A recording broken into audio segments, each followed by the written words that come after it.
This is LS, and you're on Thorin's YouTube channel, so cut the Western shit. Right, this is going to be another episode of Thorin and Loco versus Worlds, and what do you know? The old gang is back together again to talk about League of Legends. But you know what, Monty? Here's the thing, right? People have probably noticed this, Over the years, I won't say matured. I think, first of all, I think the concept of maturing is kind of an immature concept, actually. I think it's something out of movies. But anyway, I have changed, okay, Monty? Some would say sold out. Some would say it's compromised the key things that made me an individual in favour of just not being quite as hated by Reddit. Still incredibly hated and vilified and reviled, but not quite as hated. But one thing I've noticed, okay, is I have actually... Do you want to know something sad, Monty? Actually, after one of our early episodes that we did of this series that we're doing about me and Loco covering Worlds and stuff, Loco actually had to tell me that I should dial it up a bit and be more confrontational with him, because I was actually sort of being too good a teammate, I was like sort of letting him say any old bollocks. Like, there was one episode where I let him try and literally say that like TSM 2016 was the best Western team to ever attend a World Championship. And I actually let him like say all his points, without what the like, fuck is I know, wrong with you? Now I did completely disagree with him on all points and say that he was wrong, but I didn't mock him. That's the problem, okay? I didn't deride his whole philosophy. But the thing I've realised, Monty, is if we're going to bring the old gang back together, we've got to get the old dynamic back together. So that means I've got to sort of assume my old personality. We've got to go back in time and summon the Thorin of 2014. So here's how can we summon Absolutely. the Loco of 2014 We'll see. Where he just chain smokes. He just like chain smokes at his desk. Well, here's the thing, Monty. What I'm about to say might indeed summon the Loco of 2014, because here's the thing I thought we could go with, okay? Right, Loco has always prided himself, on his accomplishments in his career, on the things he's been able to do, success in Korea, coming over to the West, being able to be the coach of TSM, win the LCS, etc. That's all great, but what I thought we could do instead is this, right? Obviously, we've known Loco a long time, He was often that young, irascible child, trying to make his way in a man's world. But what I've realised, Monty, is he's just swagger jacked us the whole way through. Like, think about it, right? First of all, he was over there and he was someone who was a coach who got fired and sort of removed before the end of the season. Right? You've done that. You did that way before him. You were on top. You had that before. I like to think of Loco as a less successful MonteCristo. Wow. Exactly. And then there was that whole championships, Monty.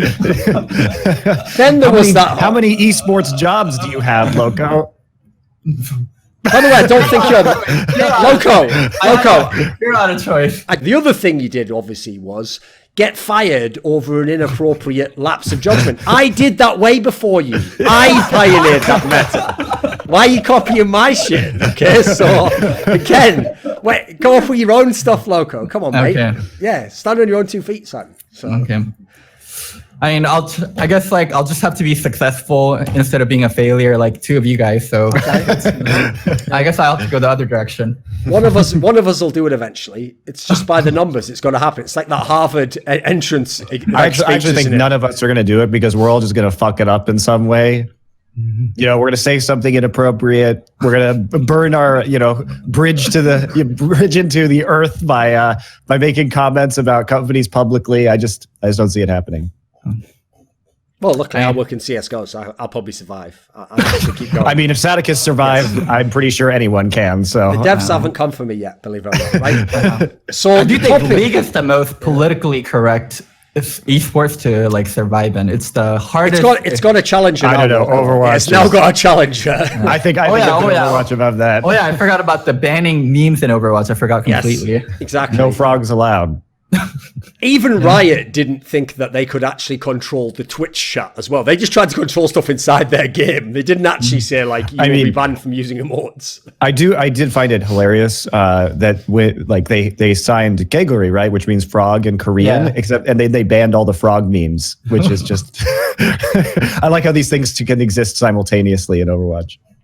Exactly. And also, if you really did want to see more women play in the Overwatch League, using the Pepe hands emote would have been the ideal way to request that, as far as I know from the way Twitch chat works. Exactly. Isn't that the way emotes work? Surely. So okay, Loco. Wait, can I get an explanation? I never learned why Pepe memes are racist. I thought they're just like I don't know. Do you want a very quick version, Loco? I can tell you the very simple version without going in depth on it all. So they were memes that did come from like 4chan was the way they were used. It was originally a meme separately. Like I used to see them on a basketball forum 10 years ago. But 4chan heavily did use it, and obviously 4chan people do flirt dangerously close with, in fact, outright just use like Nazi paraphernalia and stupid joke. Like that's their idea of being edgy. But more importantly, the very simple version, Loco, is because on Donald Trump's Twitter feed, he actually did post a Pepe. I think he posted the MAGA Pepe, like Make America Great Again. Because he did that, that was a tool that the political opponents of him, the Democrats, used to imply that, like, because you could in some way imply it was associated with what was now the alt-right, they then tried to make it like retroactively Donald Trump had supported the alt-right / Nazis by posting this meme. Pepe. Whereas actually, if you look at the timing and when he did it, it's very unlikely that. But that's the very simple reason why. And then obviously a lot of media just upholds that legacy narrative, as it were. You know what? I can feel what it's like to be maligned. You're just a man trying to get your words out there to the people without that middleman. You're just trying to get it out there, and people take what you say wrong. They try and say it's bad or it's racist or you're aligned with the alt-right, and none of these things are true. Sometimes you're just a guy trying to make everything great again, trying to make today I learned again. Donald Trump fucked up Pepe. Today I learned he did actually. Yeah, that's probably the worst thing he did. He fucked up Pepe for all of us. That used to be. If there's one thing I knew, Loco, because the good thing about Pepe's was the sheer variety of Pepe's. I mean, Pepe's are the spice of life. Like you used to have every single team version when they'd be in a hoodie, smoking that cigarette. They have one of me. There is like a Monty Pepe. Like it's the shit. Those used to be the shit. Now we have to go with some other thing like Groiper or something. That's not as cool. No one even knows that. I don't even know what that is. Exactly. No world politicians even use that one. So we haven't even been bigged up by any presidents of the United States or anything. By the way, that alone is one thing that is worth it. Like the surrealness of the fact that like a president of the United States did use Pepe on Twitter. That is amazing. I can't lie. Trump has done a lot of world first or like first as president. Yes. Some good, some bad. Yeah, well, let's see if he can make America great again and also do it first as president. So, right, this episode does tie into the theme of making America great again, though, Loco, because this episode, right, obviously Loco sat down and thought, right, as a cynical piece of shit content creator, which, listen, every content creator is a piece of shit and cynical, that's the whole point. As a cynical piece of shit content creator who just needs those dirty clicks and ad revenue, bounteous ad revenue that we all know flows freely from YouTube, you thought to yourself, right, what's the best topic we could do with Monty that'd be the most hype topic? So obviously we've gone back to our tired old stomping grounds of just discussing TSM, because that brings in the numbers. We all know that brings the hype.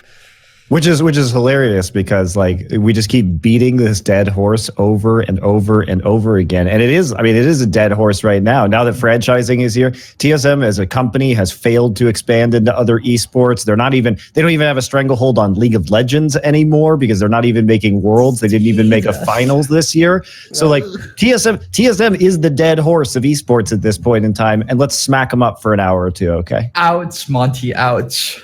And as far as I know, like I don't even follow this other game as much, but as far as I know, one of their only big names still is Myth in Fortnite, right? And as far as I know, the hype on him was actually that he like wasn't even that good when he came into competitive play, and he was just like a streamer basically. So if anything, they fucked it all up.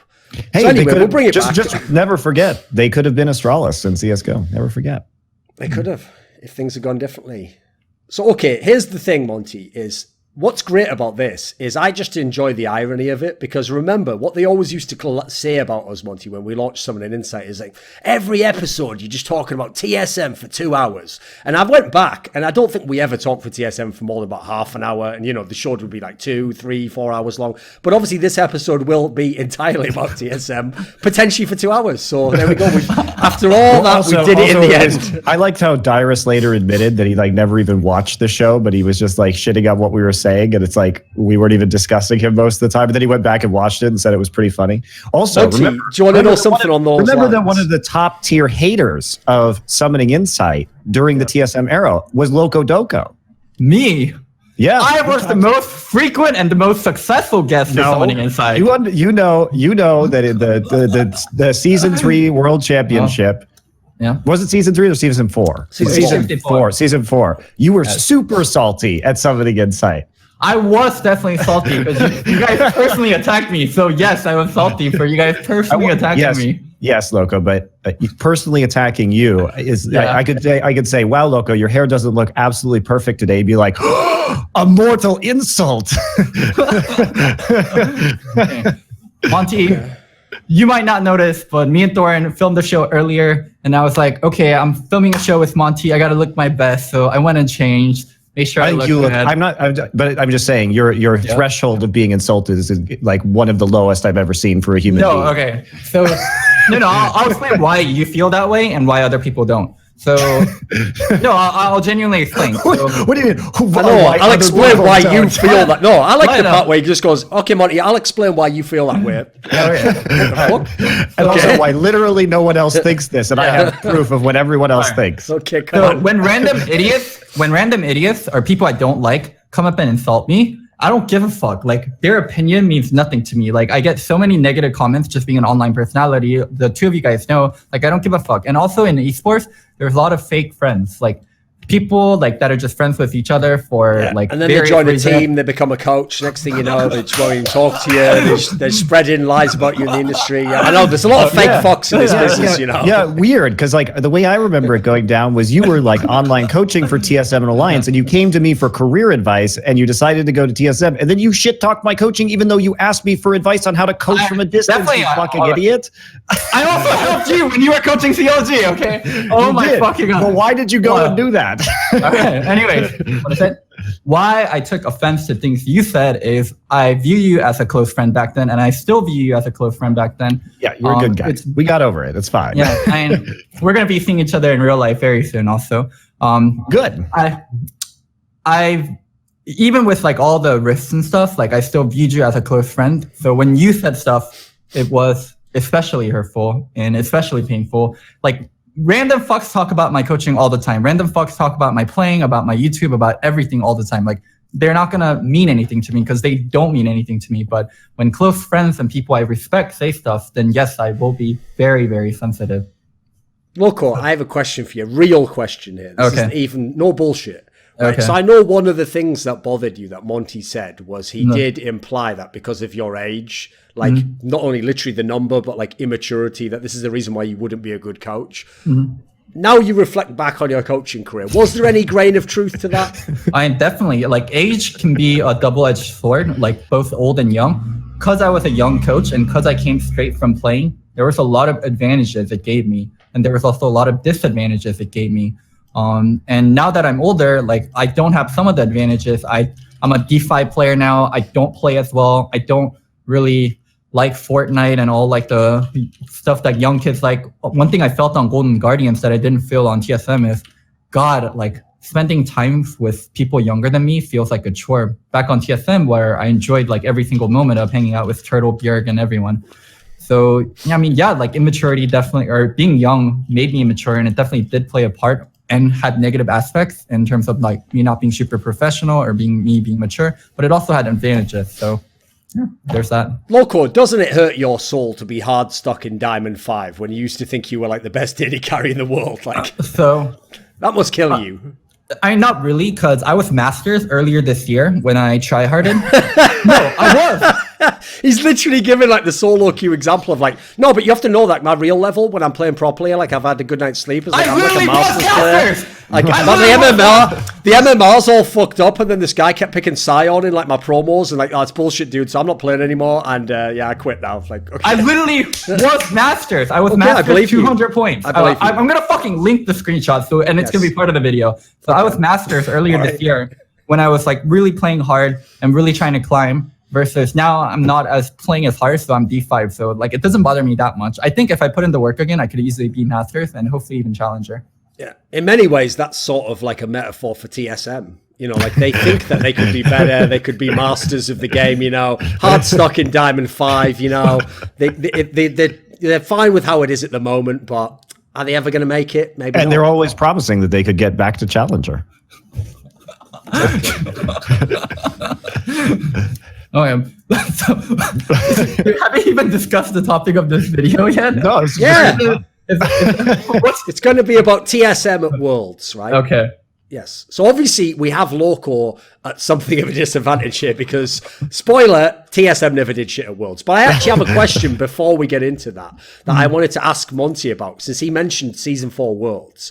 So not a lot of people to this day, Monty, either know or remember that detail, that you secretly were coaching the SK Gaming team that was in Loco's group. Right? Yes. How much did it trigger you when Svenskeren got banned for 3 games and it basically ruined your chance to get the ultimate revenge on TOhDoubleG, which is where you would just like be revealed as the secret coach when SK beat SK did beat TSM. But to get out the group, though, that's what we needed to happen. I mean, that was actually one of the worst games I've ever seen, was that SK versus TSM game where TSM mega threw and then somehow SK won at the end. And yeah, it was frustrating. And I was working with SK at the time, and like, yeah, it was fun. It was interesting. I mean, they brought me on. They just asked me to come by and help them out. I wasn't like the head coach or anything. They had a sports psychologist who was running the team. But I was watching scrims and, giving the players advice. And, if they asked me questions and doing some VOD reviews and stuff with them. It wasn't like a lot of coaching, but it was fun. It was fun. I knew that you were coaching because if I remember, we were all in the same building. Yeah, you came into the We were office. in the Riot Korea offices, so it wasn't a secret. I was literally just walking around. We saw you and we were like, oh shit, that's Monty. We don't like him. Plus, to be fair, all Monty did. I also had an offer from Alliance as well to do the same thing, but I chose to work with SK. And he actually did coach them before the Kabum game. He told them, like, listen, like, not a lot of engaged needed on this comp. Froggen, just play Fizz, mate. Like, flash in if you need to. And it all worked out. So, no, anyway, obviously the real joke is, like, obviously Monty didn't spend much time coaching SK because he just told them, like, you just press this champion called, you pick this champion called Sivir and just press R and then you move around the map. And then they were like, how do you do it? And you were like, sort of like a wax on, wax off type scenario. You just move around the map pressing R and then yada, yada, yada. Just be the best team. Just a Sivir comp. Yeah.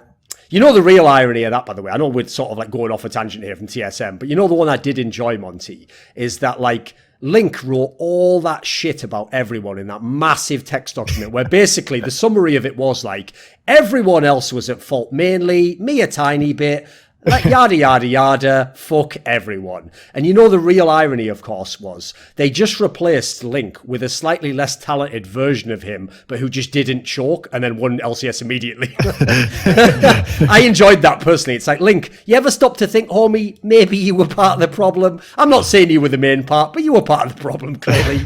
Well, I was just so surprised when that came out because he had such a bad attitude in the Korean boot camp. Like, he literally wouldn't get out of bed. Like, I would show up and it would be 5 minutes before our scrim block and he would still be in bed on his laptop. And I'm like, dude, we're having a team meeting, get out here. And he would just sit in his bed and stare at me and not move. And I was like, okay, I guess this is my life. Welcome to coaching in NA. Okay. Right, Loco. First of all, since obviously a lot of this episode, TSM at Worlds, we could be bagging on them all day long. Are there any upsides? Are there any positives we don't know about TSM going to Worlds that we need to be aware of at the beginning of the episode? I think despite everything that went badly in 2015, 2014 was good. We were, I think, always one of the most hardworking teams. Like nowadays, LS posted that stat about like how much solo queue TL players have played versus Fnatic. Like at least when we went to Worlds, like we grinded 24/7, always with solo queue, always with scrim. We were always like super fucking hardworking, from external pressure and from like internal pressure within ourselves to, yeah, shut up all the haters like that old Ginger and the failed CLG coach that are always like ragging on us. Yeah. You guys were a great motivation. Anytime I wanted to be lazy, I was like, God damn, think of Monty, think of Thorin. I'm like, yes, back to work, boys. Well, to be fair, I mean, you say there, like, you know, to shut up those people.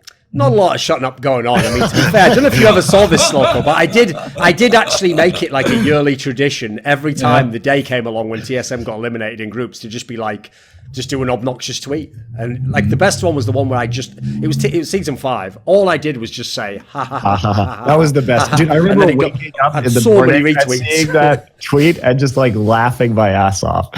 Didn't even need any context. Everyone knew what the context was. That's all that mattered. No, I will say like the Twitter thing was like a huge motivation a lot of times. Like I remember in LCS summer in 2013, the split we won. 14, yeah.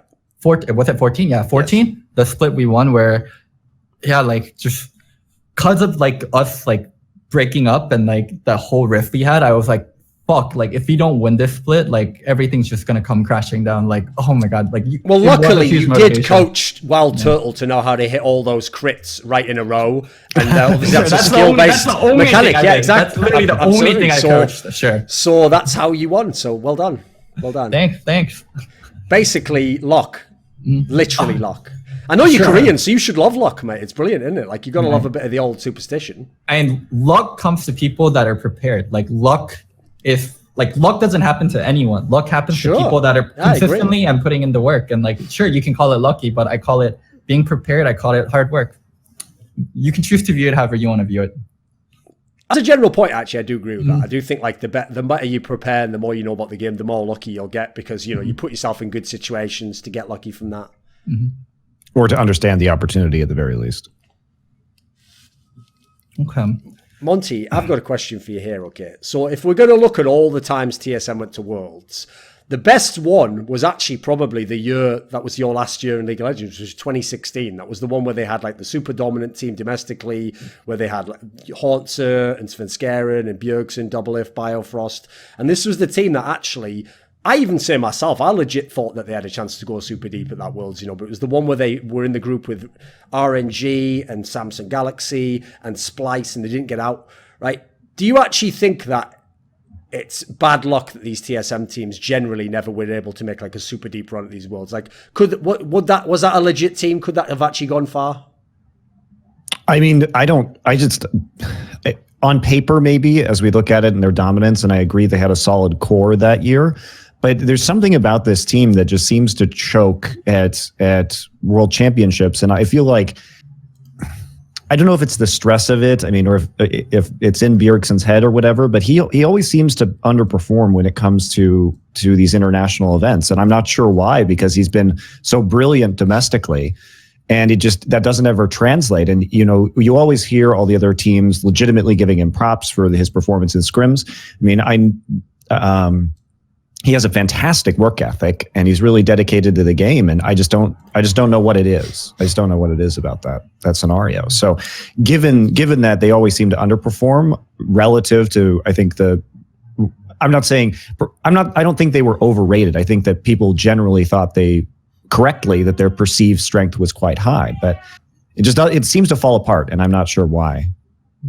Right, Loco, this is obviously a very contentious topic because I know Bjergsen himself gets quite upset when people criticize his play at Worlds. What do you think on this topic? Because to be fair, he has been to a lot of Worlds and he hasn't had many big performances. I think 2016 is the year they didn't make it out of groups with like the whole double lifting, right? Well, it was 2 years in a row they didn't make it out. This was the game. Remember, because I remember the tweets after this. It was the last game between them and Royal, and they lost to Royal. That was the one where Doublelift like flashed in on the fucking Victor, right? Versus Samsung. So. Okay, so, yes. So that year, I mean, I agree with Monty. Like TSM's like legitimately like were fucking good, and they could have gotten out of groups, and they got really unlucky. I do think story of TSM at Worlds is a lot of like unlucky shit happening. A lot of like things. One thing that went wrong, like that really fucked them. Like that was the year TSM was the strongest, and that was the year they got a really shitty group. And if they got a better group, they easily would have made it out. And also the whole double lift, running into Victor thing and getting one shot and not getting Baron. Like we talked about that a lot with Jad. Like if they won that game, then they would have gotten first no matter what, because they beat Samsung and they would have the tiebreaker over Samsung. So maybe not first no matter what, but gotten out of groups no matter what. But the biggest thing about TSM, I think a really good comparison to make is TSM versus Cloud9. Cloud9 never played the standard Korean style, and they never played the heavy vision style. They always played what their players are good at and to their own characteristic, which is like a lot of fights, a lot of skirmishes on their own timing, and they still do that to this day. Versus TSM were modeled after Korean teams in terms of how they play. I know for a fact when I coach, we definitely modeled ourselves after the better Korean teams, most notably Samsung White and SKT. And then during Parsys era, they also did that, where they talked about modeling themselves after better teams, having good macro, having just good like worldly, like traditional macro. So yeah, that kind of style, whenever you play versus people that are better than you, and it can tend to break apart a lot, and where your strengths are overlaps with the other good international teams like Samsung or the other Korean teams. So their style inherently, I think, is much harder to deliver results at an international tournament versus Cloud9. And the whole external stress factor, they always go as first seed, so there's always so much fucking pressure on them. And like, cause you know what, we're going to be real on this episode, so I'm putting a pin in a lot of these points. I'm going to remember them. Don't worry, Loco. But I will say that angle there is one that I hear everyone in NA say. And you know what, that angle of like, but we were number 1 seed. There's a lot of pressure. You're absolutely fucking pussies then, because guess what? You're supposed to have pressure if you're the best team. You're supposed to be expected to place well. If you're the number 1 seed, guess what? You should be doing the best out of your region. Like, what kind of mad loser logic is that? Of like, but everyone says I'm really good, so I can't perform. You fucking garbage. I'll fucking shut down that argument super easily. Yeah, go for it, boy.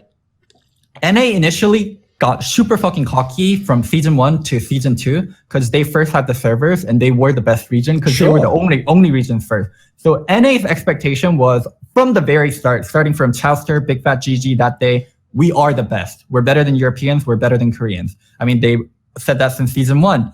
And then that was the expectation carried over all the way up until season 4, season 5. We are one of the better regions, like the gap is closing. Like that's always been the notion of NA, where I think that's completely false.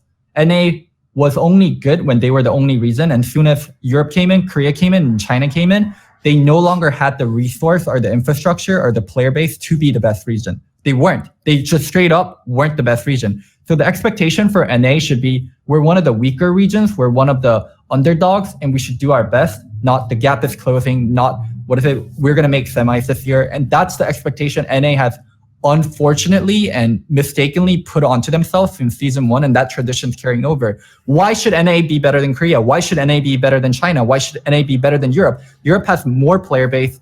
Europe has better culture around players and better culture around League of Legends. Like, NA doesn't have any kind of advantage over these other regions, maybe other than money right now with franchising. Why is there an expectation that NA should do well, like, or should do better than the other regions? Like, you know what? That is one thing I'm not going to take. That whole narrative about Europe is the most fake narrative of all time. I'll do a video on this separately. The idea Europe has more players, you know how many of them are in that cesspool called Europe Northeast? That's all fucking Poles and Russians. Then fuck Europe. Then fuck Europe. Just no, my point here is a very quick point, okay? Right? Think about how many people in Europe are like Eastern European and speak Russian only and no English. Like that player base does not help you whatsoever with making European League of Legends. Let's take Europe out of the argument. Sure, okay.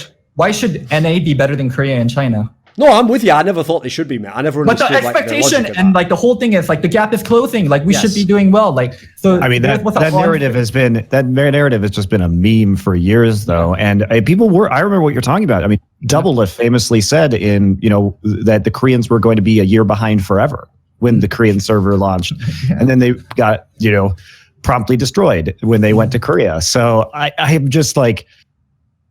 I think it was a very odd thing to say, and I think it was a very naive thing to say, because clearly DoubleLift had, and many of these people had no idea about the history of StarCraft or esports in Korea, or what happens when Koreans enter an esport and how dominant they are. I mean, with Overwatch League, I think over 50% of our league is probably going to be Korean next year. It's ridiculous. And this tiny country, relatively speaking, of 50 million people, is putting out the best talent in the world in esports, period. So I think it was very naive of them to think that. And China just has such a huge population that they get good players. Yeah, so that's my first point. There's an unfair expectation on NA to do well, while the expectation should be much lower. So there is, like, if you set your NA is setting itself up to fail every single time by having these ridiculous expectations for first seed. For TL and it's also for TSM in the other years.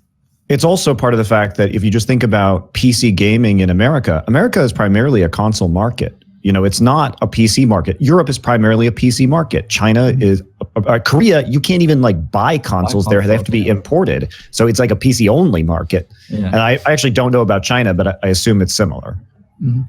Yeah. So NA's expectation are whack, and it puts unrealistic pressure on the first seed to do well.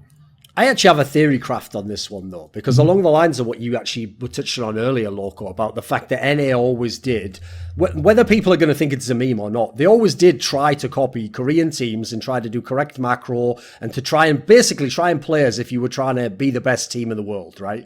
Now, the flaw I always thought with that logic is there's two angles to it. One, there's the fact that you aren't Korea, so you're going to be slightly worse than Koreans anyway. You're basically playing a losing game trying to play them at their own game. Secondly, there's the fact that if you look at all the other regions in the world, like admittedly, we didn't know this early on. It had to have a few worlds play out before you could see this. But okay, Europe has always performed generally better than NA. You look, even LMS has had like Flash Wolves, has had so many upsets over Koreans. If anything, the message from all the regions in the world in the history of League of Legends is play your own style to your own strengths and you have the best chance. Because I actually always felt like that's actually like a mad way. So you know there's this principle, right, when you coach someone, that if you tell them to fix something, you always get worse at first because you're trying to fix that thing before you then improve and hopefully get better than you were before.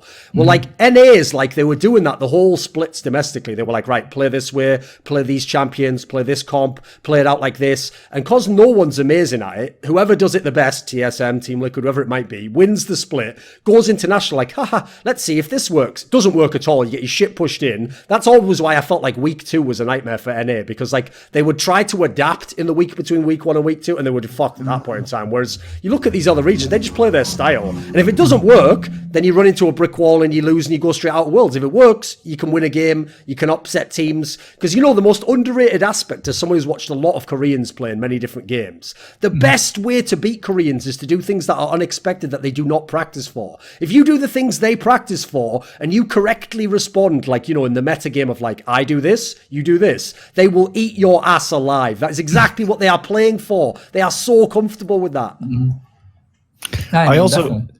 I mean, to sort of roll it back to TSM too and NA, I think one of the biggest mistakes that, and we've talked about this before, that TSM always makes is, and I don't know how this happens, because we'll talk about like the coaching fiasco that is TSM and why do they have a new fucking coach every year? Why can't they find a good coach and then hold on to this coach?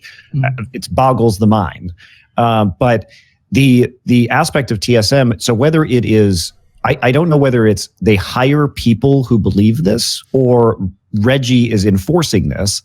But either way, it has to come from the top, right? Because this is the results. Is that they TSM scrims like they play on stage. I've seen them scrim from the other side, from coaching teams before. I've seen them. You know, I talked to a bunch of players who scrim them, and a lot of teams will experiment very heavily, and they don't really.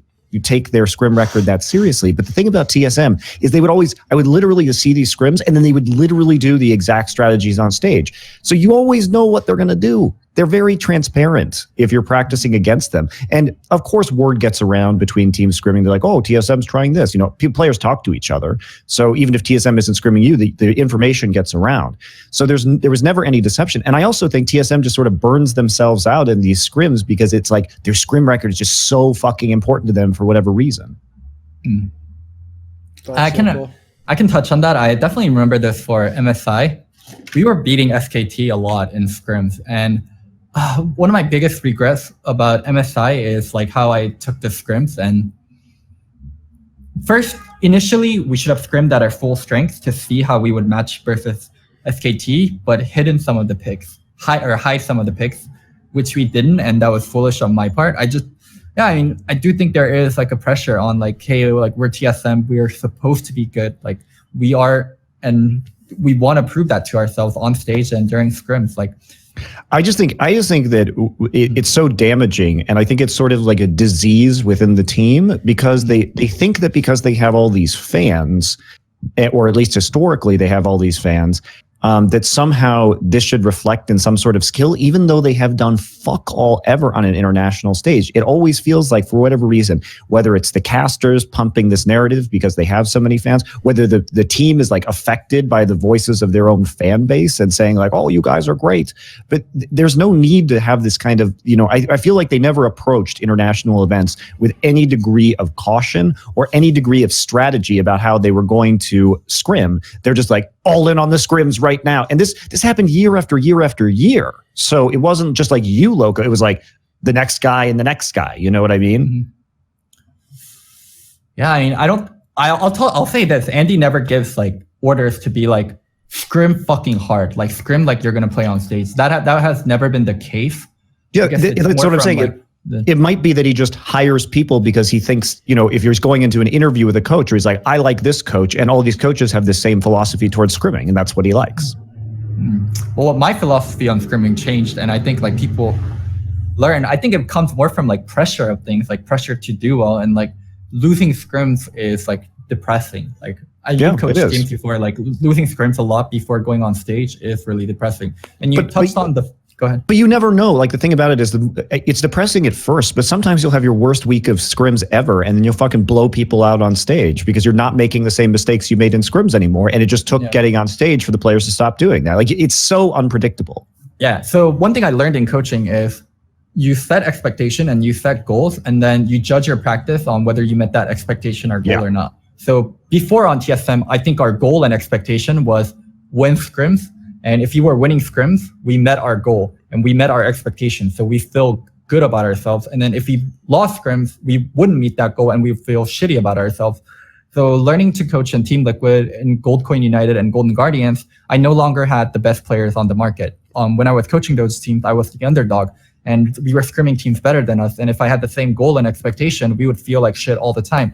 So we set different goals. Okay, so today for our goal is to master Syndra Lee and our early game pathing and our early game priority. Really put focus on this and make sure we can master this. Today our goal will be dragon control. Here's how we're going to ward. Here's how we're going to sweep. Make sure we execute on this dragon control that we were going over. And we would judge scrims by whether we were meeting those big team-wide goals or individual goals. And then there was a lot more improvements. And I wish I did that more on TSM and didn't feel the pressure or was just smarter about things. And I'm sure TSM coaches do that nowadays. I'm sure like Parth and Andy are smart people. I don't think their goal in scrims anymore is we must win these scrims. Like they must have like individual goals, like team goals set that they are trying to meet. Thing is, though, when you say that part, like that is something that has been an infamous theme of every Worlds that TSM went to, was like there'd always be these stories, if not literally leaked scrims magically. I notice it's always when the Western team's beating the fucking Korean team, the scrim magically gets out of that like black box it was hidden in and onto the internet, right onto Reddit. But we'll just leave that aside there. We'll have a little rat from Europe might have leaked one of those. So in this world, right, you would always hear these stories. Oh, TSM's really good. They're winning 70% of scrims against Asian Team X. It's like, first of all, what kind of mad insecurity do you have to have where you need to win scrims to believe that you have any chance in the tournament? Like, surely being good all year long is why you think you're good. And then the other part would be, I can only imagine, I bet in the early days, some of these Korean teams would just laugh in everyone's face behind the scenes. Like, when these scrims, we're just like seeing everything they've got, seeing all their picks. They're beating us. Enjoy that.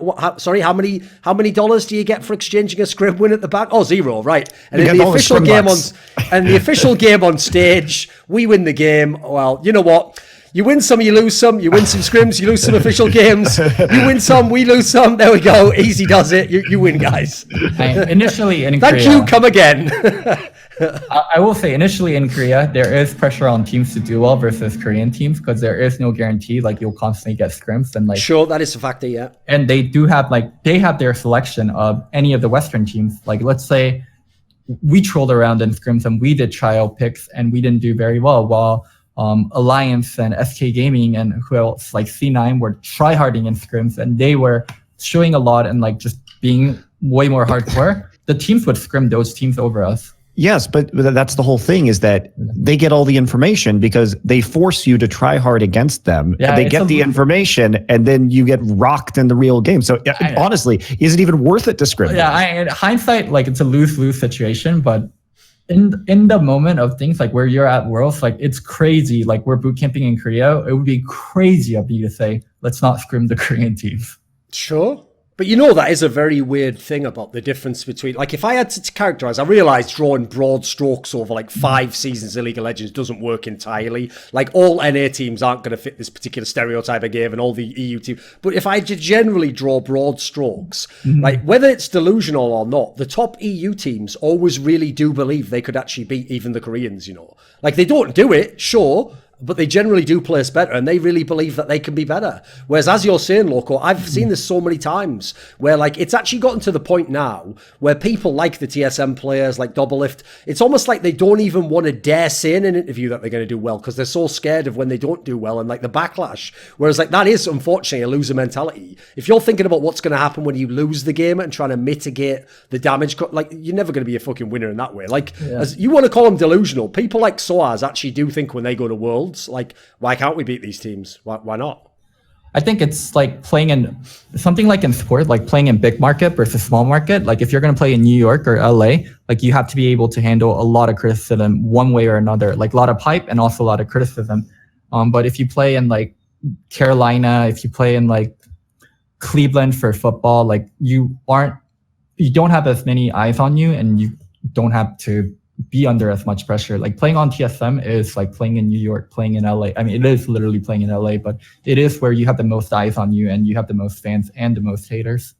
Right, let's loop back to that topic of Bjergsen, because I noticed you sort of sidestepped it because you only talked about 2016, right? Here's how it goes. I've seen this argument play out a million times in every variant, and what nearly always happens is fans wait until TSM does bad, and then they, in the last few years, because Bjergsen was on every one of these teams, they go way too hard the other way, and they're like, he's fucking shit, he's like so overrated, none of the stuff he did. In fact, I noticed this is a theme of fans, is that if you fail at Worlds, then everything you did in the year was just fake, and you weren't actually the number one team. It's like, well, obviously those results still fucking count. You were still number one. You know, the other teams couldn't beat you. So it's not that Bjergsen was shit, clearly, and he clearly was very good domestically. But then people go the other way. So what happens is the analysts and Bjergsen's teammates all come out and they go, no, he's a brilliant player, you know, and plus, look at this VOD. You can't exactly say he was wrong to do this move here, or maybe that mistake there was just a small mistake. It's like, I can see both sides, but the problem I have is this. If you are a player who's supposed to be the best Western player, maybe the best Western player ever,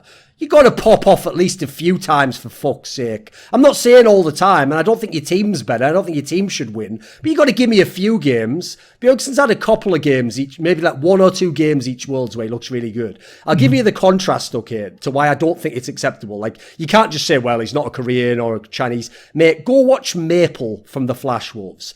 This dude has so many pop-off games, including against Koreans in his career. It is nuts. And his team is objectively worse than TSM every year, pretty much. Like, this guy just pops off. So what do you've coached the guy. What do you think it is that's held Bjergsen back in this sense? Or do you disagree? So I think it's more of a stylistic thing. So Bjergsen as a person is very well-researched and very deliberate. Like, so, you know, you have some people that go to the gym and they're like, okay, I'm going to go to the gym. I'll do some random exercises and then blah, blah, blah. I'll come back. Bjergsen like schedules his life and Bjergsen like plans things really well. Like when he goes to the gym, he knows what exercises he's going to do. Like regarding like food and stuff, like he knows, I guess like it's not like anal detail wise. It's more so he does things deliberately. He is incredibly disciplined. Yeah, incredibly disciplined and planned. So like Maple and like other people, they're more, I feel like, sporadic and random. So with randomness, you have a lot of highs and you have a lot of lows.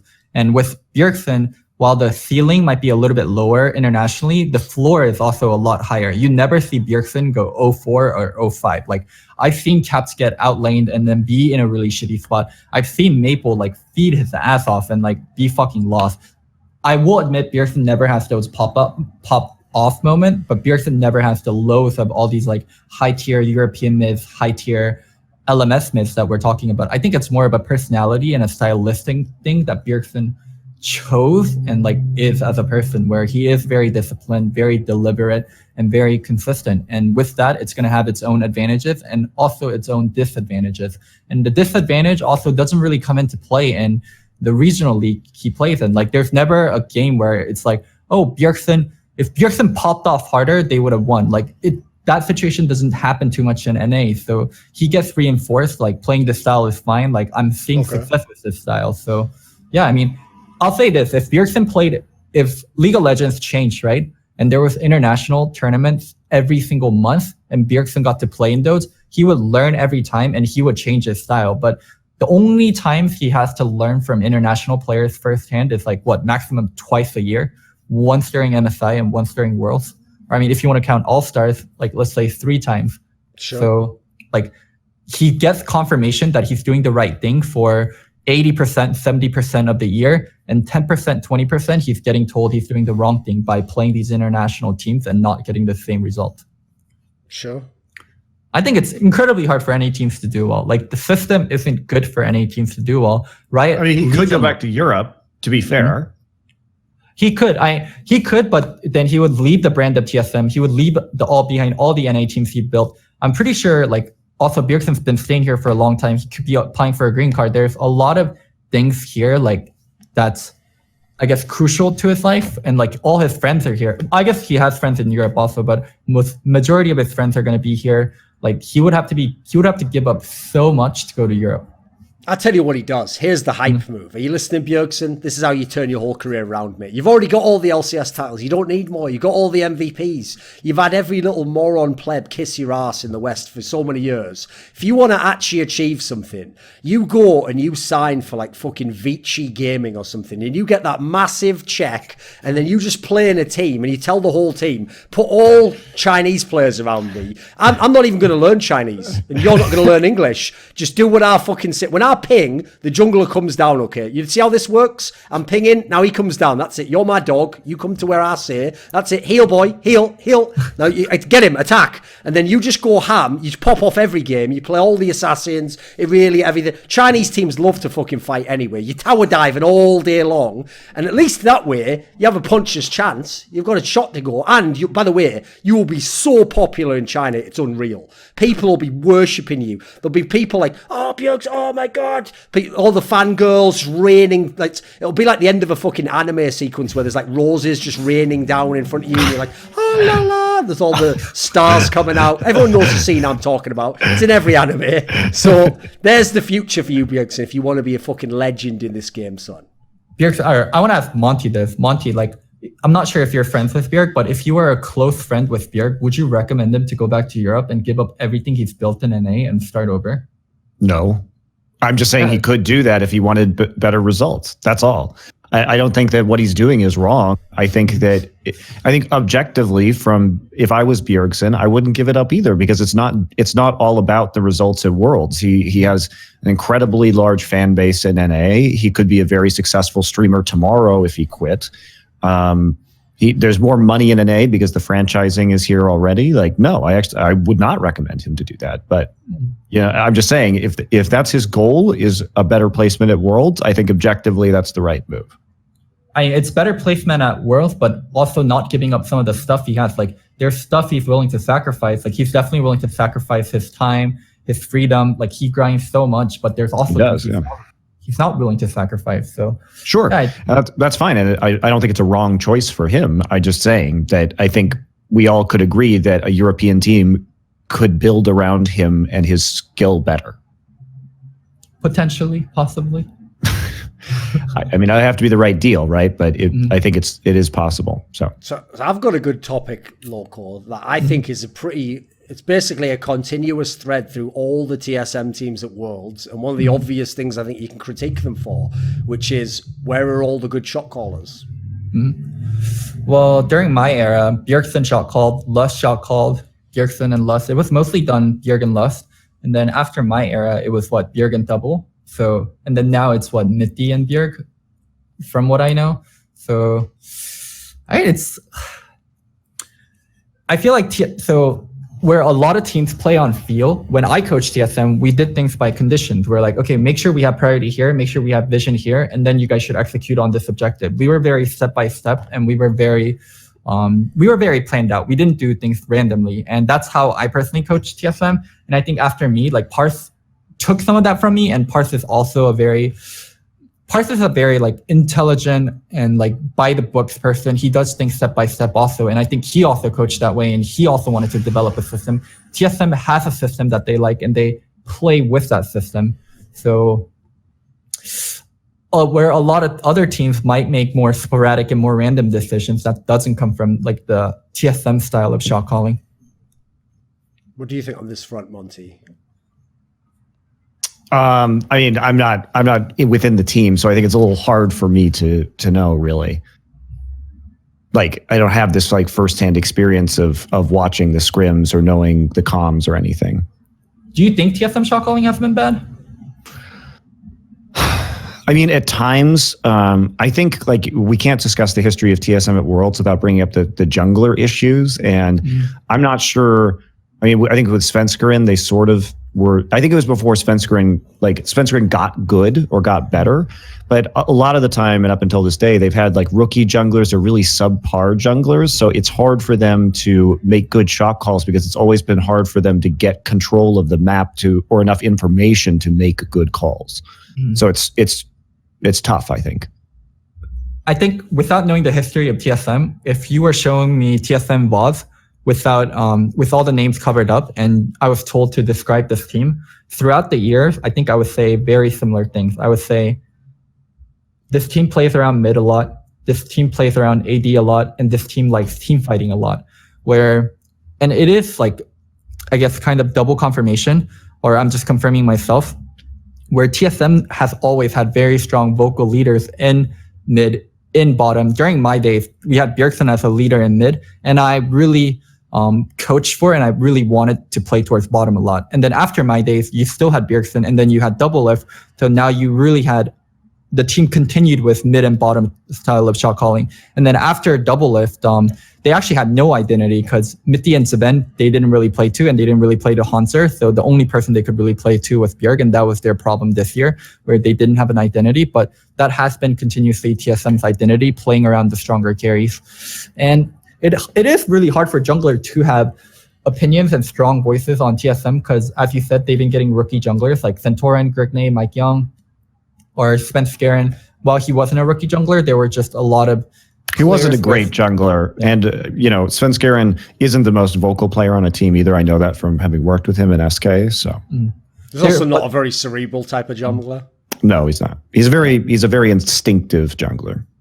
There's big voices in mid and big voices in bottom. So it's really hard for jungler to speak up and be like, hey, we should play this way, or hey, I want to pull people to play this way. Because, I think to me, that those are the, if we're going to talk about like how you put together a team, the two most obvious positions that I think TSM failed to recruit well for has to be support and jungle. Because like along these lines, bearing in mind from about season 4 onwards, everyone agreed you should try and have some of the shot calling voices coming from these players. If not, these players define how macro players played on the map. So you want them to have a voice in the shot calling. Like, I don't blame him when he had Lost Boy because he's Korean, he's not going to be super fluent. But like, why was TSM not just throwing blank checks every season at Meteos, Afromu, Xmithy? These are the players I would have just been tossing that blank check at every year. Are you ready this year? 2 times next year? 3 times? Seemingly on paper at least, or just a layman's opinion, these would be the players who could be the missing piece. So for Meteos would have never, ever, ever worked on TSM due to the amount of pressure that TSM puts on and amount of work and scrim hours TSM wants. I don't think Meteos ever would have worked. And also Meteos likes playing towards jungle, and Meteos likes having a more farm-oriented style where with Bjergsen and Double, I don't think that ever would have worked. I don't think those three could have played on a team together. They could have played on a team, but they wouldn't have had successful results. They're better off playing separately. As for Xmithy, I actually do think that is a huge question. I think when Immortals broke up, Xmithy was a great piece that TSM probably should have picked up. I think TSM with Xmithy would have solved a lot of their problems this year. And as for Afro, so the replacement has been Biofrost into Yellowstar, Biofrost, Mithy, or Yellowstar, Biofrost, Mithy. For Yellowstar and Mithy, I don't think you can just make the case like Afro is better than them.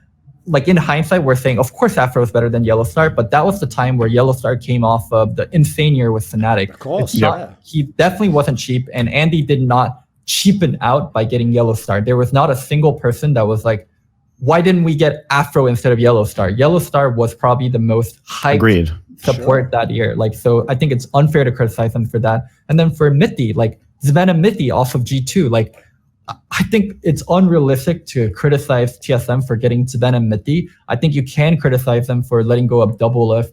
Letting go of Doublelift and getting Sven and Mithy can be looked at separately. Was letting go of Doublelift bad? Yes, in hindsight. And also in the moment, I do think it was bad. But for getting Sven and Mithy, that was one of their most successful pickups. Not the most successful in terms of playing-wise, but getting a hyped piece from a very good team. That's really hard. G2 isn't an easy team to snipe players away from. That they successfully took Sven and Mitty from G2 was like a... And that was also, that was the heart of G2. That was the core. Yeah, that's like something you praise TSM for, not you shit on TSM. So support, I don't think it's fair to blame them for. For jungle, I think the only thing you can really say is they should have picked up Xmithy when Immortals were denied franchising.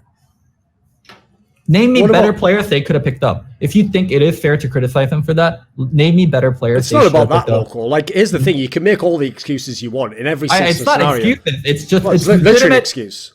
It's legitimate. Like, you're saying things, and I'm giving you legitimate counterpoints. Right, Loco, are you aware that an excuse actually is a legitimate reason? It's just that you're using it as a crutch. For me, are you not aware of that? Dog ate my homework. Excuses. Dog ate my homework. Like, what is a legitimate counterpoint is. No, that's just a lie. Like, you've got the mistake you made there, Loco, is dog ate my homework is a lie if the dog didn't eat your homework. If the dog did eat your homework, that is literally a good excuse as to why you know what I mean. But the point here is, if you never let your fucking dog go in its cage and you're never feeding your dog and you're telling your dog all the time, kicking it up the ass, showing it a picture of a fucking piece of homework on with all like fucking garnish on it and like a chef's hat on, like, look at the homework, and then it goes and eats it. It's like, at that point in time, what do you want? An excuse that the dog ate your homework? My point here is, you never get the fucking people through the door that you need. So it's all well and good after the fact. Oh, but I thought this guy was good. This guy, you know what you've just made a great case for there, Loco. TSM is where really good European players go to fucking die, mate. Svenskeren was a monster when he was in Europe. Yellowstar was the best Western player of all time when he was in Europe. Sven and Mithy were gods in fucking Origen. They went to top 4 worlds. G2, they won all the splits. They come to TSM. They get infected by the TSM cooties. Fucking Reginald comes and he goes, all right, lads, welcome to TSM. You know how we do at Worlds. And then they didn't even go to Worlds. So yeah, go on then. Make your excuse there. Here's the question is, a lot of these failures, like you're talking about, are coming off of strong Worlds performances from these players. But then they go to TSM and the skill vampires come and just suck them dry for some reason, right? So what is it? Tell us what it is. What is it about TSM that turns good international players into bad players in NA? Why is NALCS a reverse hyperbolic time chamber?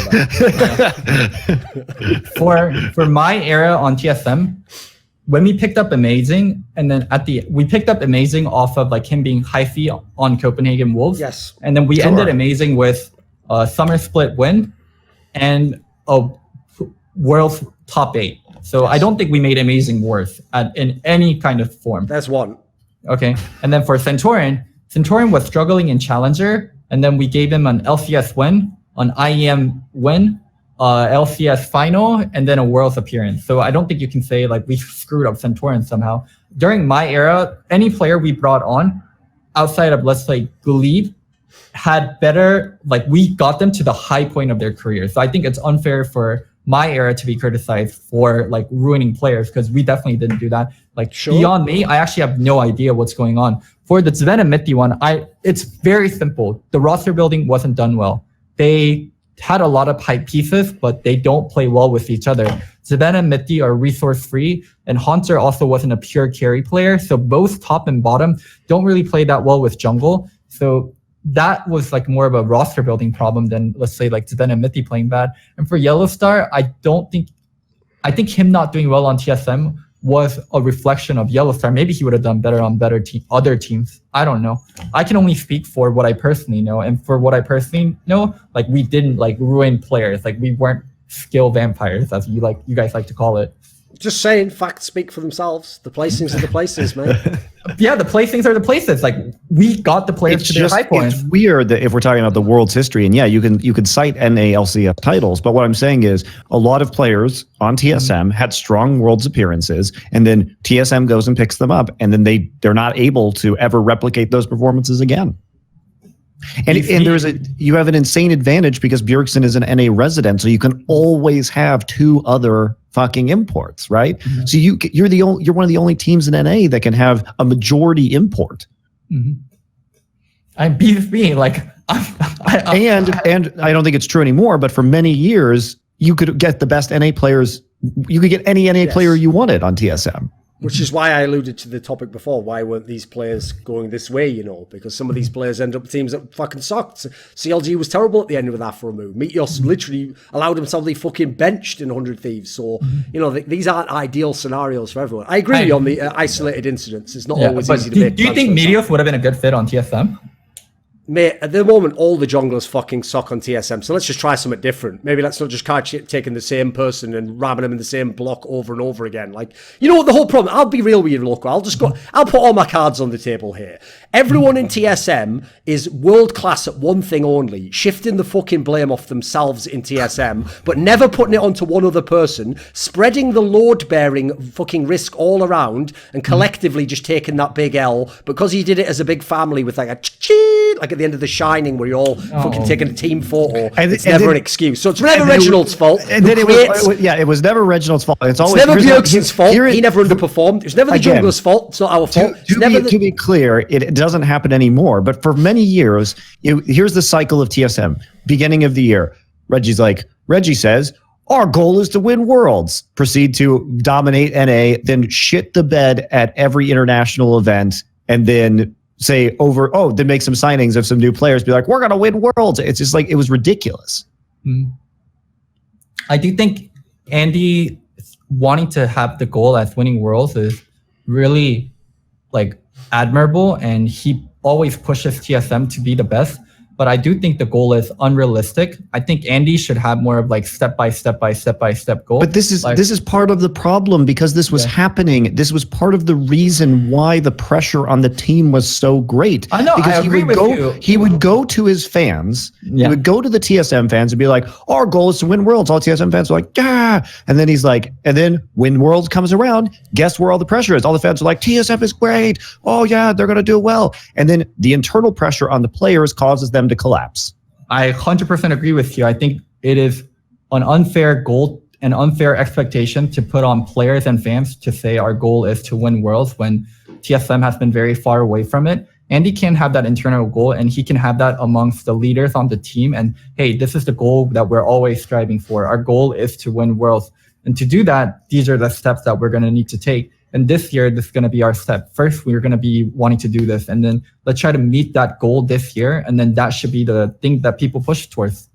Like, if all of a sudden, like, we gave, like, Monte a goal, like, hey, Monte, we want you to hit 10,000 viewers on Twitch. Like, it'd be unrealistic, and Monte would just feel miserable trying to hit that goal. But it's, hey, first hit 500. Once we hit 500 viewers, we want you to, do duos with other Overwatch players, and then we can get you up to 1,000 range. And then once we're in 1,000 range, now go do duos with Seagull and co-stream with him, because Seagull is popular. And then now that's going to get you up to 2,000 range, and then on and on and on. Like, you have step-by-step goals that you can hit, and it's much more doable, and you feel much happier about it when you are hitting these small increments, like bit by bit by bit. But when you go, let's win worlds, and then you try to push that onto everyone, it does become stressful for people involved. I don't think Andy does it in a malicious way or a negative way. It is, he has big ambitions, and he has met those big ambitions. Like, Andy used to work at like Trader Joe's, and now he's like a millionaire, like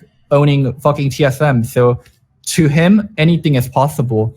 And he did it through hard work, and he did it through smart things. And he just needs to make the connect between, if I want to win worlds, I need to do things step by step by step. And let's stop vocalizing, I want to win worlds. We're going to win worlds. Like, our goal is to win worlds, and like do things step by step. This year, we didn't even make finals. So next year, our goal is to win spring split. Okay, well, we won spring split. Next, our goal is to win summer split. Okay, we made worlds.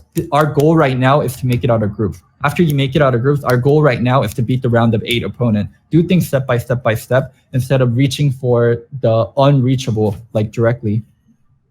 Well, on this topic, though, this is obviously a topic about TSM that you have to bring up, is Reginald influence on the culture. Because for me, it's like works in two angles. On the domestic front, it's obviously awesome. He was in like every LCS final until this year, won most of the titles, rebuilt the squad again and again around Bjergsen. That's all amazing shit. And I have to say, a lot of that does seem to come down to like his philosophy, the standard he kept people to, punishing people who don't keep to a certain standard. You know, this all sounds awesome. The problem is, what happens when it gets international level? Like, were any of the decisions Reginald made domestically things that cost him internationally? Because, for example, in your era, Loco, Reginald on a few different occasions stepped in to be almost like a, sort of a coach, right? So some people will say he prioritized winning LCS over like going through the hard times that might help you do better internationally.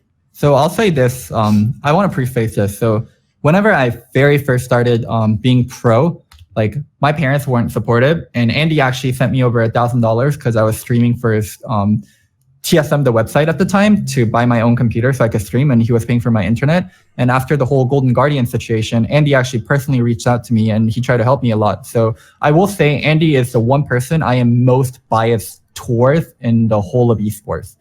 Sorry, Monty. Sorry, Thorin. You guys are close 3 and 4.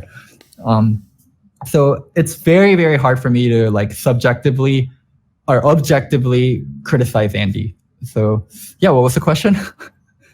And I just want to preface, like, everything I say is going to be a little bit, I'm always going to be a little bit in favor of Andy. Did Reginald's influence on the culture at TSM have anything to do with TSM sucking at Worlds? It had to do with a lot of power being taken away from me as a coach strategically. Andy might disagree, but at the time when I was coach for 2014, 2015, I knew more about League of Legends than him. And by him stepping in, he took away my authority and put the authority onto himself, where Andy was smart and Andy definitely knew the game well. I knew the game better, and I feel like I could have delivered better information. So yes, it did have a negative impact. I mean, so did he only do this at Worlds? So it's like Worlds comes around and then all of a sudden he shows up and starts like undermining your authority? It's more so Andy wants to let the coaches be. So you'll see a common pattern where Andy is like, takes a chance on a coach and he's like, run the team however you want to run it. And he sees it going badly and he feels like, sometimes rightfully so, I can do it better than this guy and I'm not going to let my org fail. And then he comes in and then he takes over. Sure. Just in general, this is sort of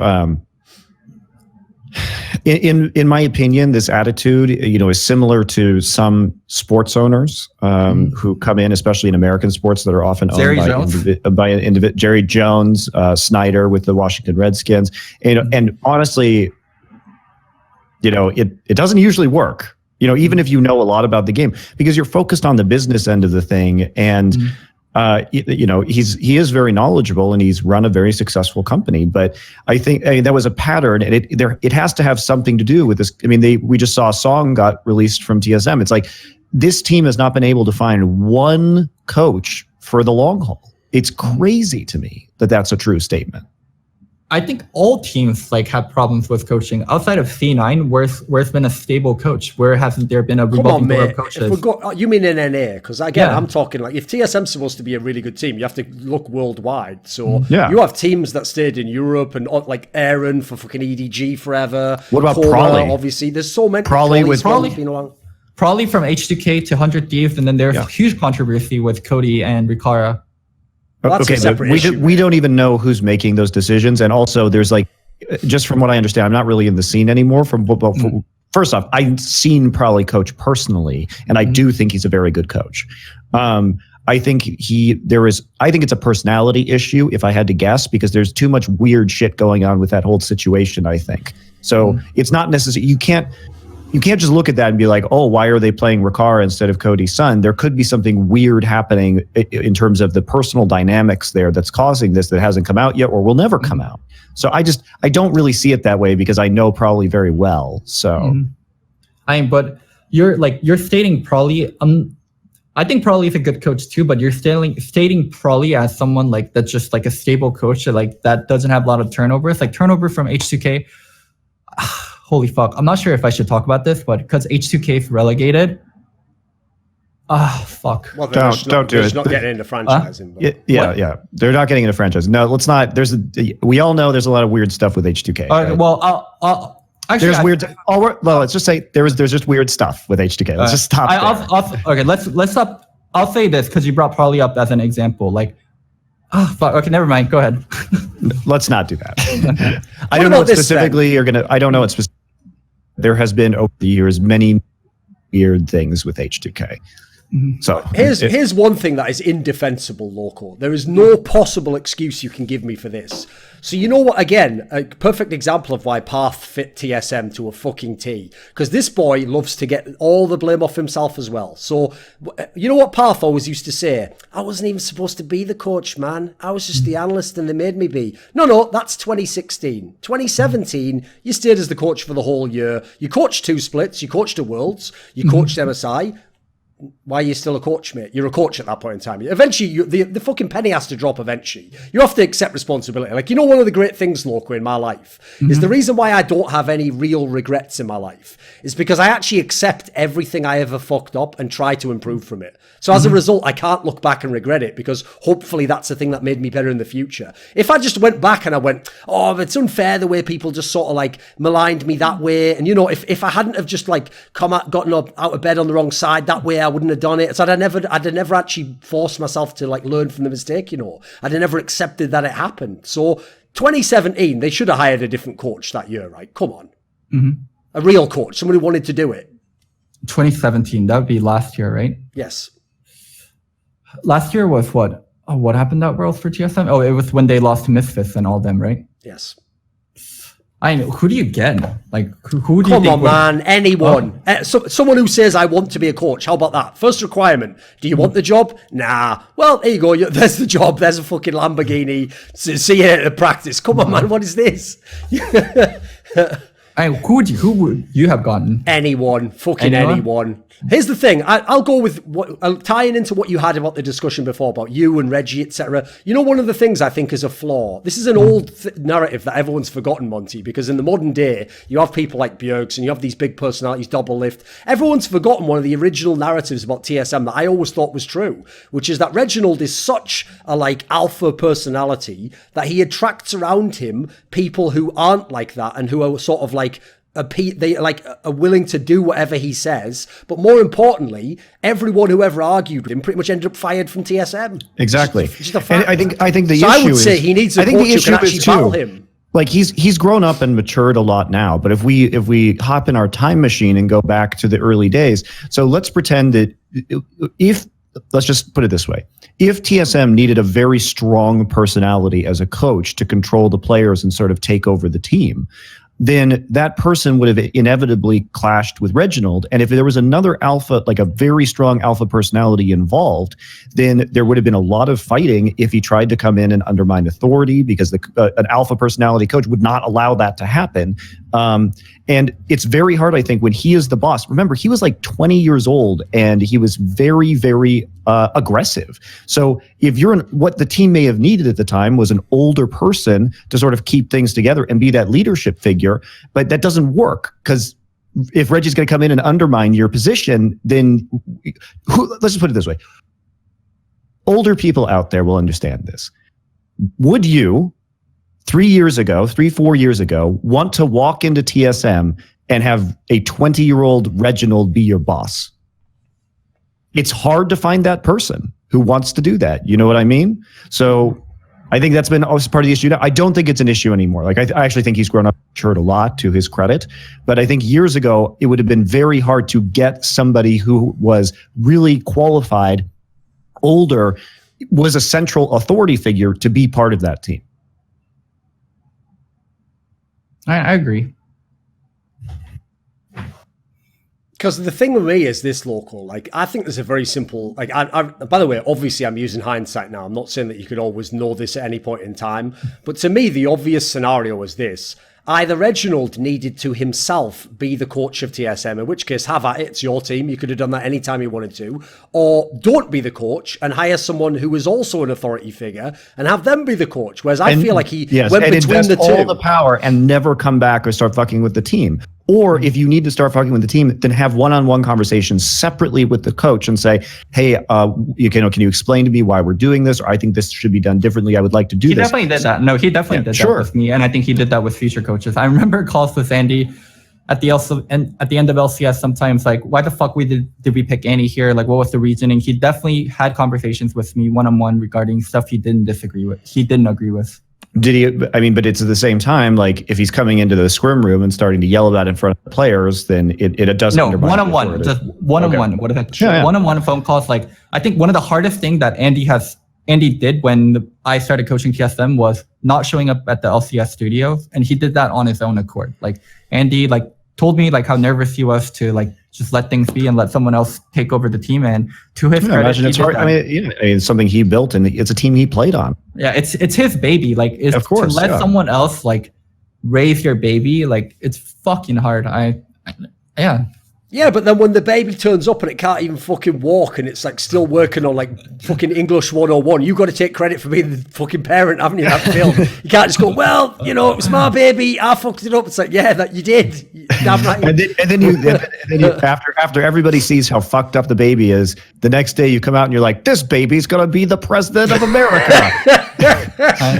And then it just happens year after year. Yeah, exactly. Parents are stupid when they come to their kids. Sure. I'm sure Thorin's parents think Thorin's hella nice, but we know that's far from the truth. I just love it that like the report card comes back, or like the IQ test comes back, and it's like, your baby is an idiot. And then he's like, my baby's gonna be president. Fuck that IQ test that I just took in front of the whole world. How did we get to this point? TSM had to fail a lot of worlds, mate. If they didn't succeeded even once, this episode doesn't happen. So, you know, they brought this upon themselves. Let me ask you a question. Who do you think would be an ideal coach for TSM? Reapered. Possibly. I think Reapered is amazing right now.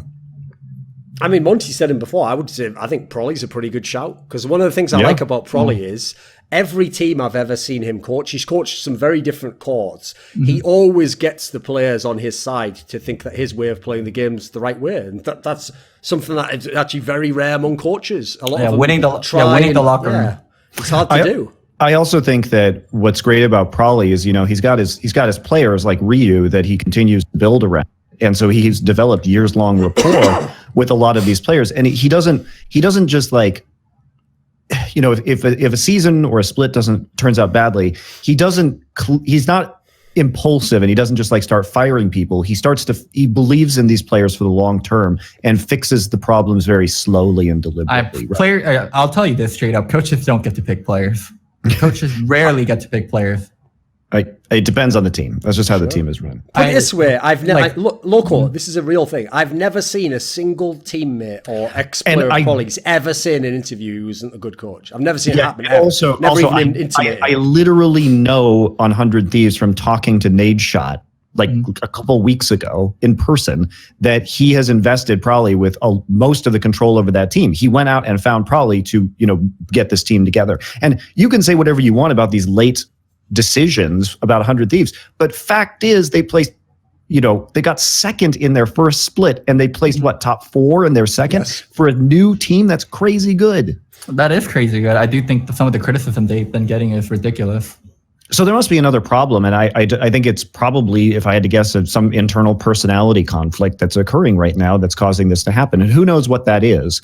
But I don't think they're not making arbitrary decisions, and because we know Prolly is better than that because of his history. We know that. Yeah. So the other angle is as well, the reason why I actually like Monty's pick of Reapered is because Reapered is actually very forthright in a non-Korean way. Like he's probably one of the most aggressive in-your-face Koreans that I've ever seen. Like, I actually think hiring Song this year was one of the dumbest moves they could have done. Because what you did is you got a team with 0 Koreans on it, and you hired the most Korean fucking guy of all time. And then you wondered why he was like, this is weird. Why are none of these people responding to me like a Korean person? No, is this real fucking life? Song was a terrible culture fit, in my opinion. I do think Reapered would be really good, because Reapered doesn't take shit from anybody, dude. He gets player buy-in a lot. Yeah, I mean, he's respected from his own career. He's very smart at the game. I mean, his English is incredible. Now, I remember meeting, you know, MLG Summer Arena in like 2012, and he didn't speak English at all. And now he's basically fluent, you know, so.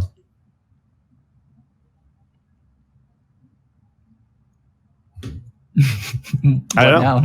I don't think you can get him away from Cloud9. I think the problem for TSM now is that they have fallen so far behind in the wider like esports ecosystem, Cloud9 is a much bigger brand than TSM because they're spread across like so many different esports, and they're winning CS:GO majors, and they're winning the Overwatch League, and they're, you know, in the quarterfinals of Worlds. They're just fucking crushing it all fronts. They just raised $50 million more. And so there's no way TSM as a company can compete with them. So getting Reapered is unrealistic. Like, they just don't have as much money, period. As does. I also don't think Andy would go after Jack's coach. Maybe that's Andy true. would. They're very close. So I don't think so. That's also one thing where TSM themselves, obviously, because, you know, for the business side, the franchising is inarguably a good move for the NA owners. But the problem is, if you are TSM, you did basically hasten your own demise. Like, at this moment in time, what do you have that makes you have an advantage? So, well, I'll speak on that, and I'll also try to go into the next topic that I really think is important, and I want to hear you guys' opinion. TSM still has a very good legacy respect as an org. Whenever you ask players, like, not as much nowadays, but still, I would say TSM is like on number 1 or 2 of what team do you want to go to if you ask any random players coming up. So I do think TSM still has a lot of power in that sense, like, and it is still a very respected brand. And it's not like they're a poor team. Like, you speak of Cloud9 as being amazing and as being number 1, which I 100% agree with. C9 is probably the most successful NA North American esports organization right now, but it's not like TSM is here and Cloud9 is here. TSM did fall behind, but they are in competitive range. I think what TSM needs to do now is look at NA talent. TSM fucked up last year, fucked up this year, fucked up year of 2018, and they fuck up every year.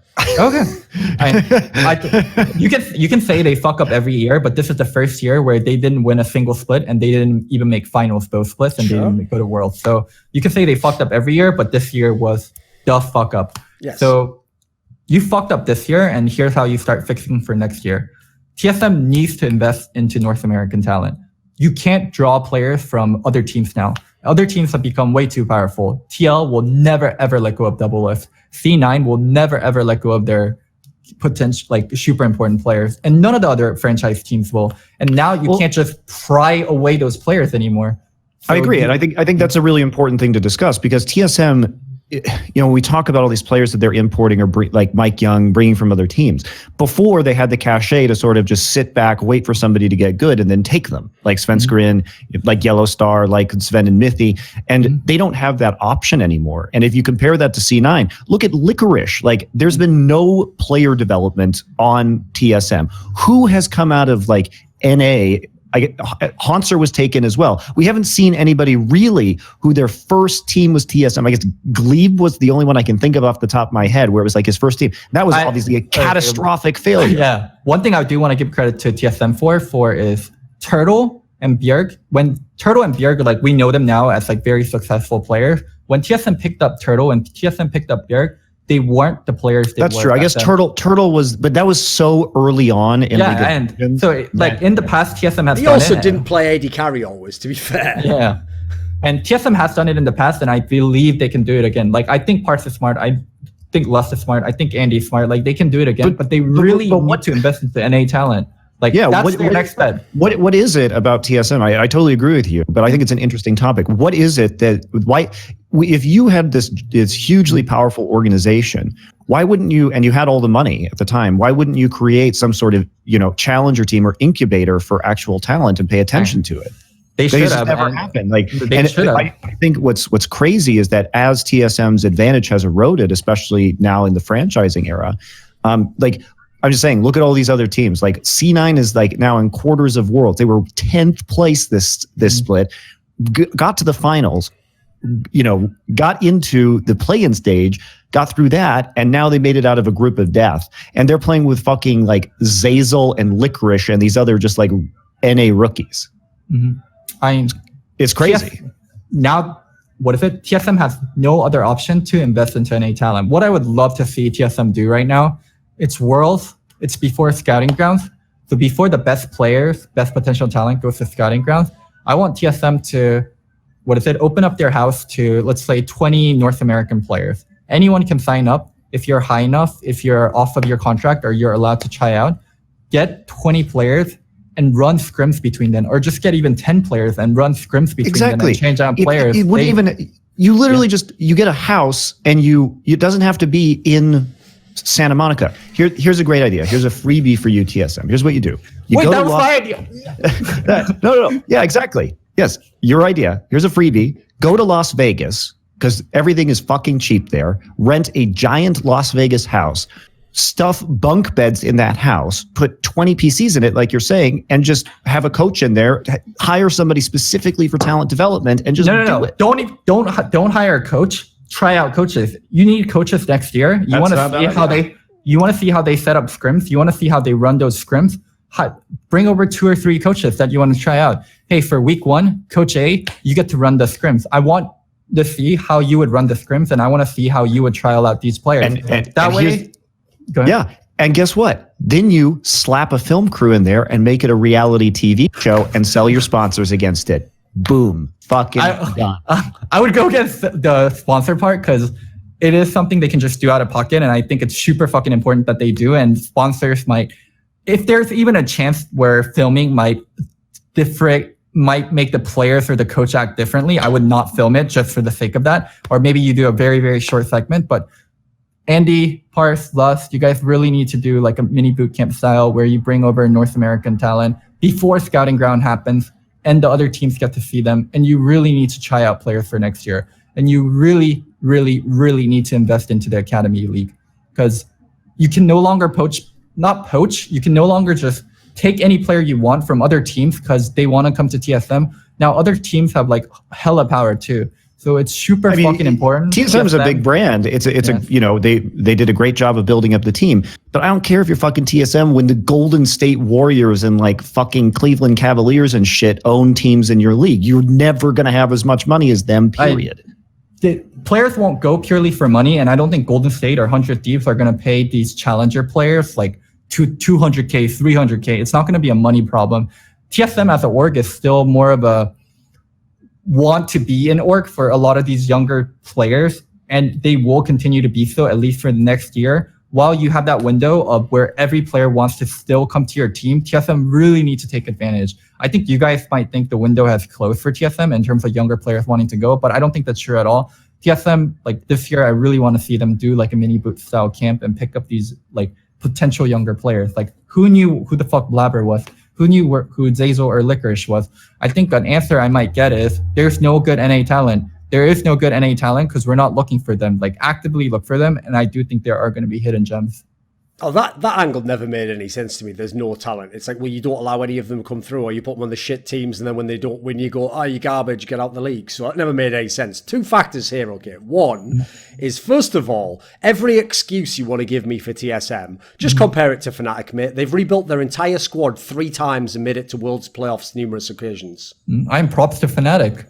They've taken rookies in again and again and again. They've taken in Febervern and fucking Hooney and Rainover. Weepo. They've taken in Whippo and Caps and Brock. So these are nobodies. Okay, you're calling it excuses. I'm just giving my point of view and like the stuff I know. No, we just have a different definition of the word excuse, mate. I don't even say that an excuse isn't legit. I'm saying that if you always let your excuses limit you, you'll never improve. Everyone has, that's why we have that saying. Excuses are like arseholes. Everyone has them and they all stink. Okay. There you go.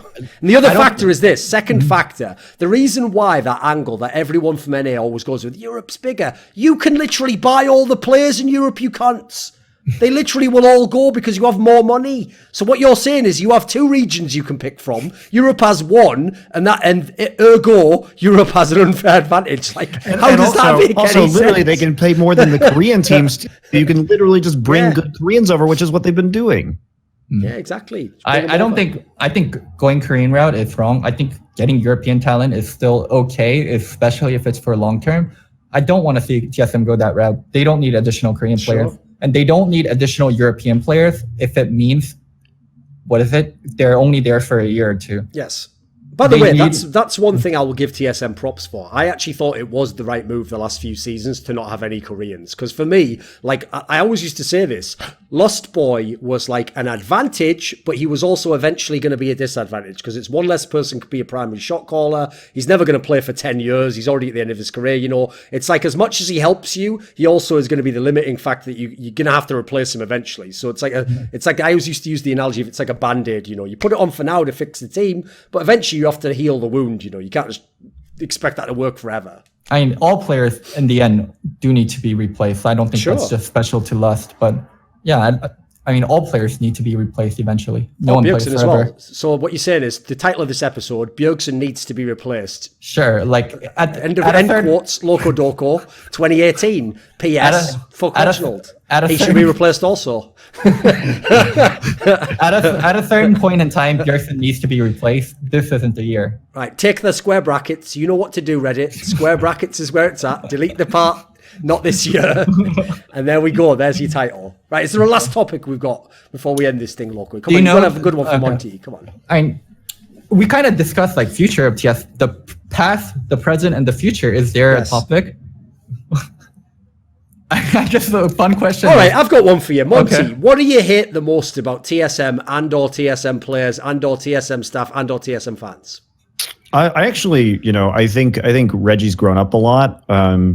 And so it's not as fun anymore, is it? When it's not, it isn't, unfortunately. It really, like, I respect what they've built. It's mostly just the idiot TSM fans, but a lot of that stuff has changed. I mean, we're talking, just to be clear, like a lot of people are going to be like, oh, you guys are still so salty. I'm really not salty at TSM anymore. I think that they treat their players well by all means. So I'm not really that angry. And I think the TSM fans have calmed down a lot. It was mostly this ridiculous behavior in the past that I think was shooting themselves in the foot. And they were just, you know, they were sucking their own dick, basically. And they weren't even good at it. Effectively.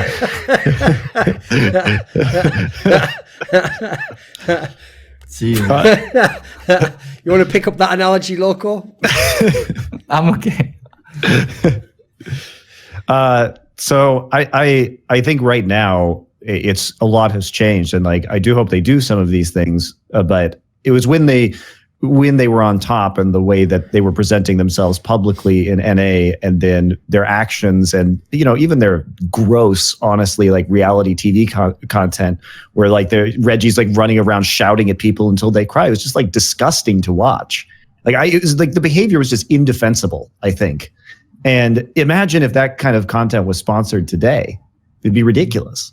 I think a lot of people, you've done some dumb shit when you were in your early 20s. I've definitely done some dumb shit. Unfortunately for me and Andy and somewhat you, our dumb shit that we did in our early 20s is recorded and presented to the internet for the masses to see. Sure. And like I said, all credit to Regi. He's built like a great brand and, you know, a great team. And like you said, unfortunately, there was stuff on camera that you can't take back now. But and I do think he's changed a lot as a human being from knowing him now and living in Los Angeles. You know, it's a very different thing. So I think the TSM thing, it's funny and like, because we can banter and talk shit and go back in history, but I do think that they're a well-run org for the most part these days, and it's just a matter of stabilizing. I think that it's good for them in a lot of ways as a team that they're not on top anymore, because they actually have to fix a lot of the flaws that they've had over many years that they got away with before. Mm-hmm. And I think that's going to help. I think it's going to help the team and the brand grow into something that's actually, you know, really solid and sustainable for the future. I said this in the past episode, but it's success doesn't teach you anything new. The only thing it teaches you is it confirms whatever the fuck you're doing. So yeah, all the success they had, like if you're being so successful, why change things up? Sure. Like that's the reason why I actually am a bit torn on it. Like as the years went on and I tried to be more, I won't say reasonable, because I don't think I was ever unreasonable, but I think it's more like I tried to see it more from like Reginald's perspective and think like, what could you have done in this scenario, you know, as opposed to just look at the end result being bad. Like I definitely gained more respect for what they did domestically, because I actually think inarguably he was a massive part of doing that. Like I think even sometimes stepping in and overriding the coach probably won them some splits they would have lost. It's just that unfortunately, I think that's an example of where he like won the battle and lost the war. Like I think sometimes he should have maybe just let a coach fail, let a team fail, and then made the hard decision of like, right, this guy can't do it, or this it's also you know, that was this year. That's what happened this year. He let the team fail. He didn't step in. Well, it's safe to, and also this is a very different, like having owned a team that was in relegation and coached a team in relegation, it is terrifying because it's everything that you've built and it could all come crashing down in a fucking split second. It is the worst thing. So I appreciate it. You know, you couldn't let teams fail before. And unfortunately, this created a system. Like, you can love or hate franchising, but think about how many potentially good coaches, because remember, there wasn't a lot of experience. Like, people don't know how to coach esports in the West still. Like, we're getting there slowly. You know, there's some people with a few years experience under their belts, but sometimes the best thing for a coach is making mistakes, having the team fail, and then coming back and, you know, changing your style and learning how to be a good coach. Instead, we just got this ridiculous churn of coaches over time because no one could fail. You know what I mean? There wasn't any kind of leverage, which meant we still don't have good coaches. Like, imagine if the relegation system didn't exist and some of these coaches were allowed to hit the bottom, learn, and then come back up and change their styles or change their approaches. I mean, you can definitely do that on lower tier teams, but you can't do that on the Cowboys. You can't do that on TSM. No, I sure. What do you mean? Yes, of course you can. The Cowboys have been a middling. Well, no, you can't. Like, TSM. He means you'll get fired, I assume. Yeah. You'll get fired. Exactly. And also, like, TSM isn't a place where coaches go to learn. It's where coaches go to perform. Sure. But yes, that's a good point. But I'm also saying that there wasn't a luxury to let the team fail beforehand because of relegation and because it was so important to perform. So you can't blame Regi for stepping in these situations because there wasn't a lot of margin for error. Right. Mm-hmm. And so you could say, I agree that he may have won the battle, but lost the war. But I don't know, honestly, having owned a team, I don't know if there was a way to win the war. Because relegation existed and it was death. It was death. So you had to, you can't look at a long-term plan. Everything is about the short term in the relegation system. Mm-hmm.